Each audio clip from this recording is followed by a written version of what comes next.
Hi everyone, welcome back to Baby Girl Let's Heal.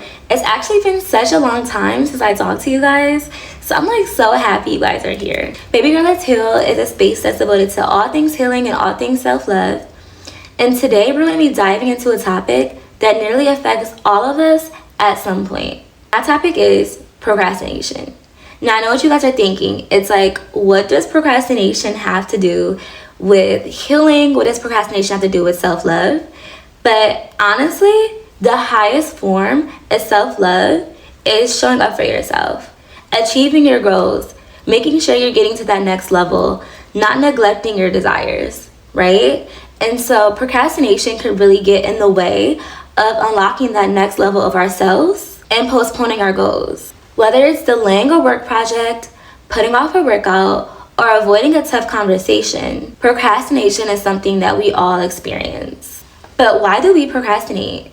And what's really happening in our minds when we do?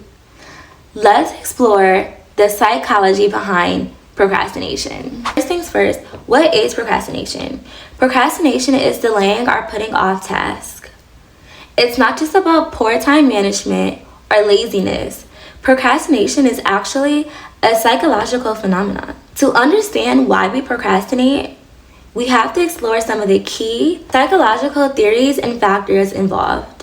So first things first, the role of instant gratification. One major factor is the human desire for instant gratification. Our brains are literally wired to seek immediate rewards. When faced with a task that's unenjoyable or challenging, we might avoid or procrastinate on that task because literally our brains are wired to avoid discomfort and engage in activities that are more enjoyable, like watching TV, talking on the phone with a friend, scrolling through social media. The preference for instant gratification is deeply rooted in the neuroscience of the brain. When we engage in activities that provide immediate rewards, our brain releases dopamine, which creates the feeling of pleasure and reinforces that behavior. Dopamine is a great feeling. We want to feel more of it. We literally want to feel more of it. So we just keep engaging in what feels easy, what feels right,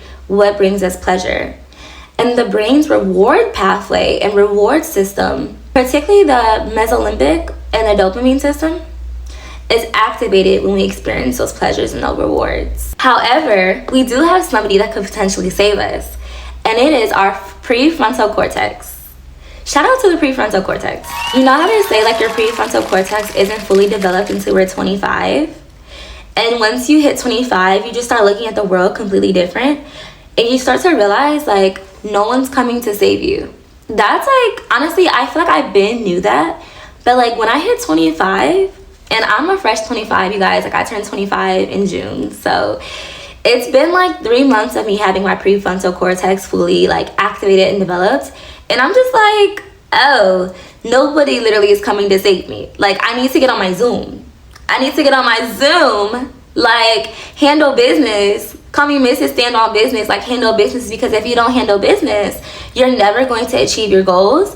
And I don't want to be that resentful old bitter woman who's shoulda, coulda, woulda. You know what I mean? And that can be attributed to the prefrontal cortex, because our prefrontal cortex is knock knock, hello, handle business. Okay, all this instant gratification, all this dopamine, it's nice, but we need to start thinking long term. So our prefrontal cortex is located at the front of the brain, and it's responsible for executive functions like planning, decision making, and controlling impulsive control. But does that make sense? Controlling or taming impulsive desires. There we go. So our prefrontal cortex helps us weigh the pros and the cons of our decisions and delays gratification for future, more intrinsic rewards. So the prefrontal cortex basically tells us to get on our Zoom. But we have the limbic system. And the limbic system, which includes structures like the amygdala, is more responsible for our emotional responses.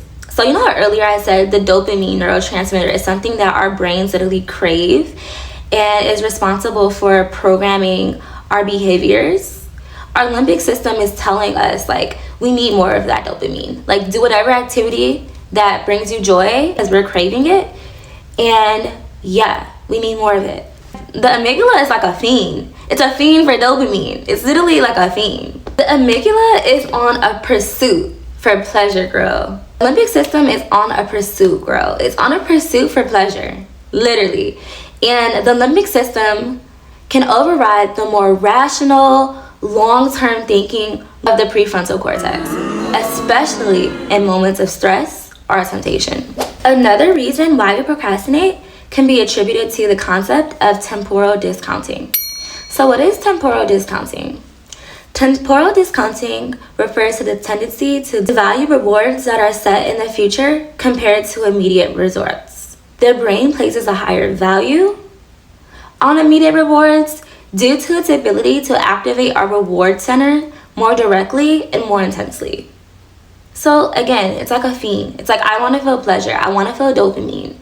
Like, activate my reward center now.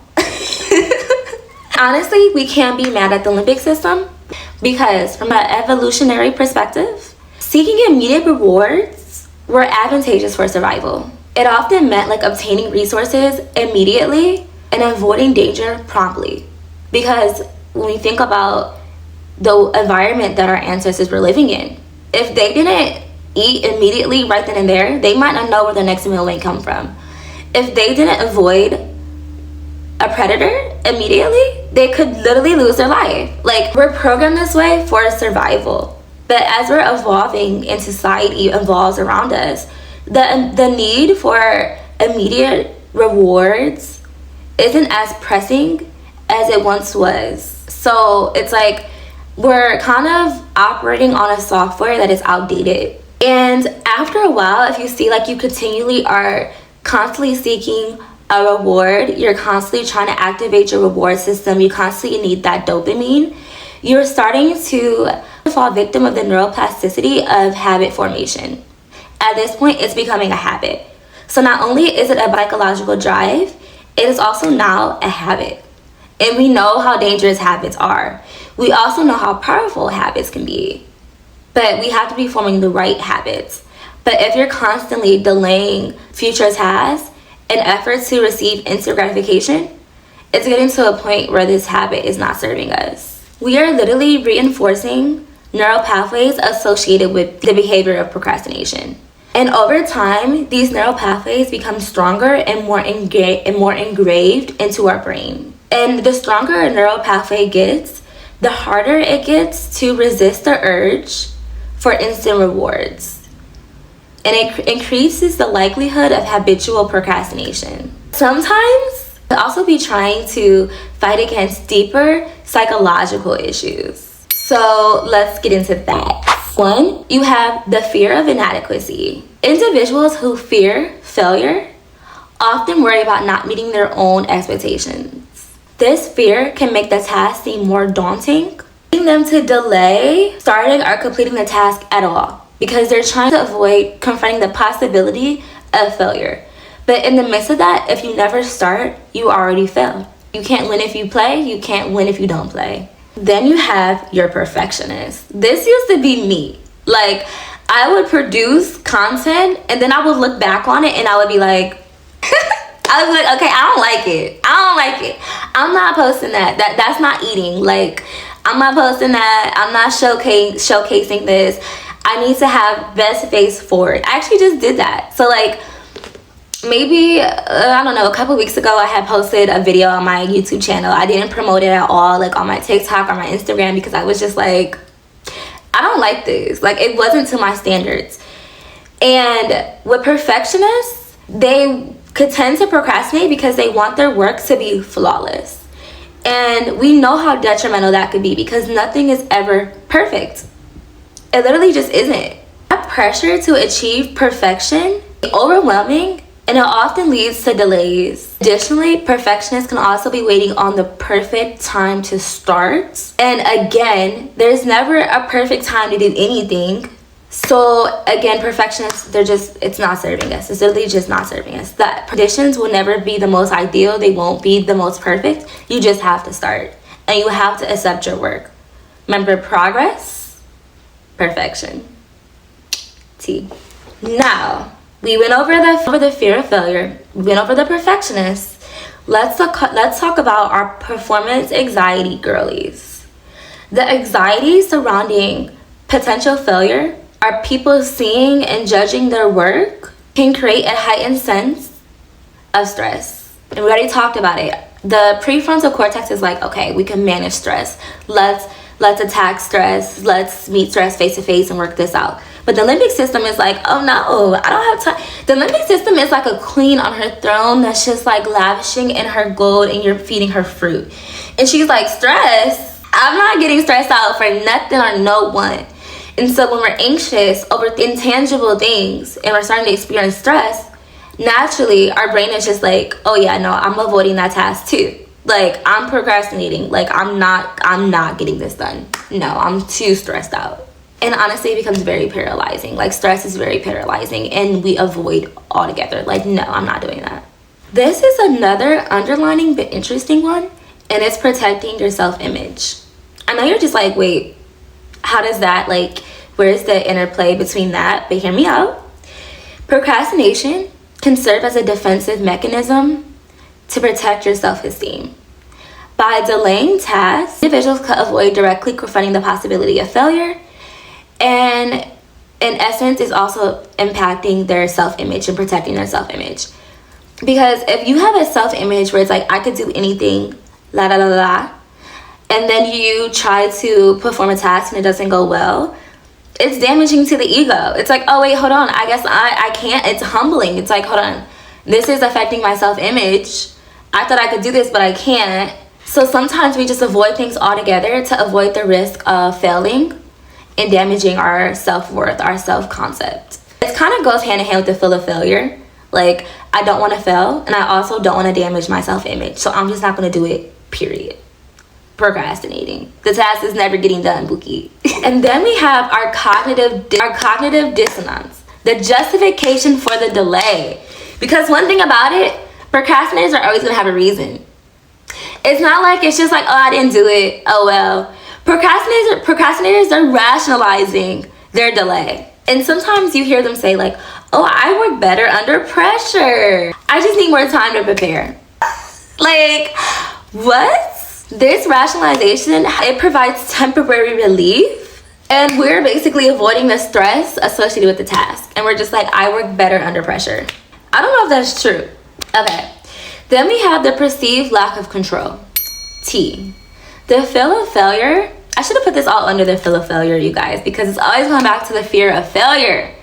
But the fear of failure can lead to a sense of helplessness and a lack of control over the outcome.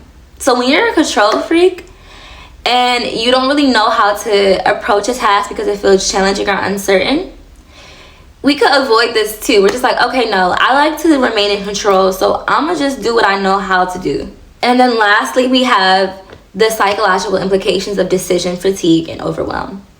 I've experienced this as well. It's like when we're faced with too many choices, the task starts to feel overwhelming. When I still wanted to be an attorney and I was studying for law school and I was studying for the LSAT, I did not know how to approach the LSAT. Like, I was like, this is a big ass test. How do I start? And for the longest, I didn't really have a strategy, so I just avoided. Like, I was just like, okay, too many options, too many things. Like, I'm gonna head out. I'm gonna head out. What did that do? Ultimately, it served me well because I don't want to be an attorney anymore. But at the same token, it's like, if I did still have that desire, avoiding a task because it seemed overwhelming, and I was suffering from decision fatigue, didn't do anything in terms of improving or getting somewhere in the pursuit of that goal. But cognitive resources getting depleted is real. Our brains are literally just like, I cannot handle one more decision right now. Like, turn off. And then lastly, I cannot not give and shed light on depression, because depression is real. And although sometimes it is all these psychological issues like I just mentioned, it also could very much be depression. Depression could significantly impair the ability to complete tasks through various neurological and psychological mechanisms. So that is more serious, and it looks like the neurotransmitter imbalance. Certain neurotransmitters like serotonin and dopamine, these neurotransmitters are crucial for regulating mood, motivation, and cognitive focus. So low levels of these neurotransmitters can reduce motivation and energy, and it makes it extremely difficult to initiate and sustain tasks. And then lastly, we have the prefrontal cortex dysfunction. The prefrontal cortex, which involves, like I said earlier, in executive planning, like executive functions like planning, decision making, and task management, it often shows a decrease in activity when you're suffering from depression. Whew. Okay, if you made it this far, congratulations. We talked about some of the reasons neurologically, psychologically, why we procrastinate. And now the best part of the video is to talk about the strategies to overcome procrastination. So let's get into it. So what can we do to overcome procrastination? Here are some strategies. Step 1 is to break tasks into smaller steps. So like I said earlier, larger tasks can be daunting, and it can lead to like that cognitive impairment of cognitive functions and just overwhelmed, because we're just like, our brain is just like, I don't know how to approach this. It goes in all these different directions to find out, and literally it zaps our energy, and we're just like, okay, I'm overwhelmed. But when we break it into smaller steps, it becomes more manageable. We experience less stress, lower levels of cortisol in the body, and it sharpens our focus. It's going to feel much easier to literally, step 1, complete, mark it off your list. And when task is broken into smaller steps, not only do you reduce the cognitive load because the task is now more manageable and less overwhelming, but it also now is going to release more dopamine in the process. Because since the steps are smaller, it's like now you have more frequent opportunities to feel success and to feel achievement. And every single time you cross off a step, dopamine is released. So it's like a feedback loop. And we know that dopamine is a neurotransmitter associated with reward and motivation. So it enhances motivation the more we experience dopamine. So that positive feedback loop is encouraging further process. We love that for us. Like, literally, it's like, okay, what's next? What's next? What's next? I'm getting happy. And it's like, we're happy because we're completing tasks. It's like hacking your hormones, hacking your happiness. Because now we're happy for actually doing things versus just sitting on the couch and eating chocolate, which makes us all happy, but it's like we need the right happiness.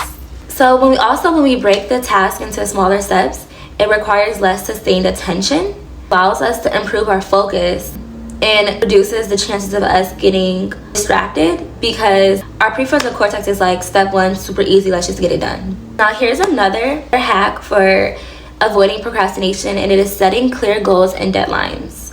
So boom, when you establish achievable goals and then you set deadlines to those goals, it creates a sense of urgency and structure. Like now our prefrontal cortex is like, say less, this is easy and achievable, and I also need to get it done by the end of the day. Okay, easy. Remember, our prefrontal cortex is literally in charge of decision making and planning. So it's time to shine. It's like when you get your car washed, it's like the car, you could have a beautiful car, but it might not look as beautiful until you get it washed, and now the exterior is all shiny and pretty, and it's like, it's my time to shine now. Same thing with the prefrontal cortex. Like literally the formula is just making things easier so the prefrontal cortex can do its job. Literally, it wants to work. Like our prefrontal cortex is there for a reason. You just have to make it easier for it to do its job. Wow. Again, when we have a deadline, of course, when we achieve the deadline, there's more dopamine. The neurotransmitter of dopamine is released, and it's increasing further motivation and rewards to continue this string of just achieving. We're receiving this dopamine from completing our task. Our brain is like, what's next? Like, I want to feel more dopamine. What else can I get done? Have you ever sat and just avoided a task for so long, and then when you did it, you just felt so good afterwards? Yeah, that's pretty common. That means you have a fully functioning brain. And I go through that a lot, and I'm just like, okay, what else can I do? What else can I do? It's like I started doing things I weren't even trying to do at first. Like if my goal is something so simple as like put my laundry away, which is a daunting task. Nobody wants to put their laundry away. Like nobody likes folding clothes and putting them away. But when I'm done doing that task, I'm like, what else can I do? And then I find myself starting to vacuum. Like I be cleaning the whole house. Then I look up and I be like, well dang, that wasn't on the to-do list, but like I'm happy I got it done. That part. Now this next like efficiency around setting deadlines is like the best for me in terms of like what setting deadlines serves, and it's reducing the temporal discounting. So remember when I said earlier, like the reason why we procrastinate and more so seek instant gratification is because our brain is wired to value like instant pleasure over future pleasure. When you're setting a deadline and you're getting it done within a certain time frame, it makes the task more associated with immediate rewards. By imposing a fixed time frame, the deadline makes the reward feel more immediate and more tangible, therefore increasing the likelihood of starting and completing the task. And also when we set a deadline, we are now hacking into the stress, the cortisol levels. So typically if we're experiencing moderate stress, our prefrontal cortex is like, let me manage this and control this stress somehow. Now if we're experiencing like overwhelming stress, we do tend to avoid. We're just like, this is too stressful, let me just avoid this task altogether. But like when it is manageable stress, our prefrontal cortex is like, let me get this out the way, let me be urgent, let me like literally moderate stress boosts performance and drives action. So yeah, stretch yourself out a little bit. Tell yourself this is a task, break it down, set a deadline, end of day, and watch how your brain just starts. Yeah, your brain's gonna be like, okay, let's get this done, boo. I don't got time for the games, let's get this done. And you know how we also mentioned that like when you procrastinate, it becomes the neuroplasticity of that habit is formed and now becomes so much easier to procrastinate. Well, the same thing is capable on the other end of the spectrum. We can now engage in behavioral conditioning. And behavioral conditioning, consistently working towards meeting the deadlines, can create positive conditioning. So the brain learns to associate deadlines with satisfaction of accomplishment and rewards. That's really tea. It's like some of us hate to see a deadline coming. A deadline hate to see me coming. I hate a deadline. I hate to see a deadline coming. But with behavioral conditioning, we can learn to appreciate deadlines, and not only appreciate them, but actually love deadlines. Like we're just like, ooh, it has a deadline. Yes, because I know I'm going to get this done. And you see how that's like a confidence booster too, because you're just like, I know I'm going to get this done within the deadline. I love to see a deadline come in. So like over time, as we continue this positive feedback loop, it reinforces the it reinforces literally productive behavior, like, and it reduces procrastination. Yeah, tool for the toolkit, boo. Now, to ground this a little bit more and to make this more practical and digestible, here's a technique. And this is not like unique to me or anything. I feel like you've probably heard this before if you're working in corporate America or just in general. And it's the Pomodoro technique. No, I just love how like Italian it sounds, but Pomodoro, the Pomodoro technique, okay? Say Pomodoro. Okay, good. Pomodoro technique. So the Pomodoro technique is honestly tea, you guys. And it basically is just a technique to manage your time better. So we want to work in 25 minutes and then take a 5-minute break. And this helps you maintain focus and reduces the feeling of burnout. Because burnout is real. But those 5-minute breaks, it's just like, whew, it does everything and more. It's rejuvenating. You're like, okay, took a 5-minute break, I'm back in the game. Pomodoro technique literally helps me every single time. The prefrontal cortex, which again, we should all know what it does. What does it do?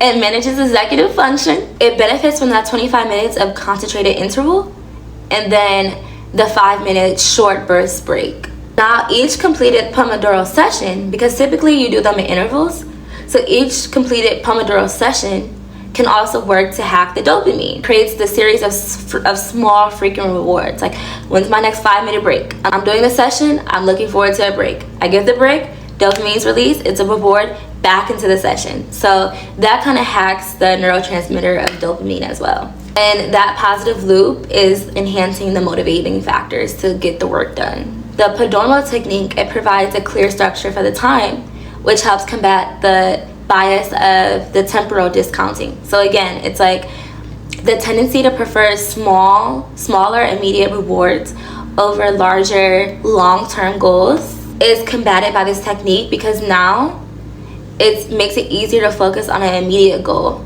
Immediate goal, 25 minutes, go. You know, and it reduces the perception of the task being overwhelming. It's like, okay, at 25 minutes and I get a 5-minute reward break, let's get to it. This is an immediate reward.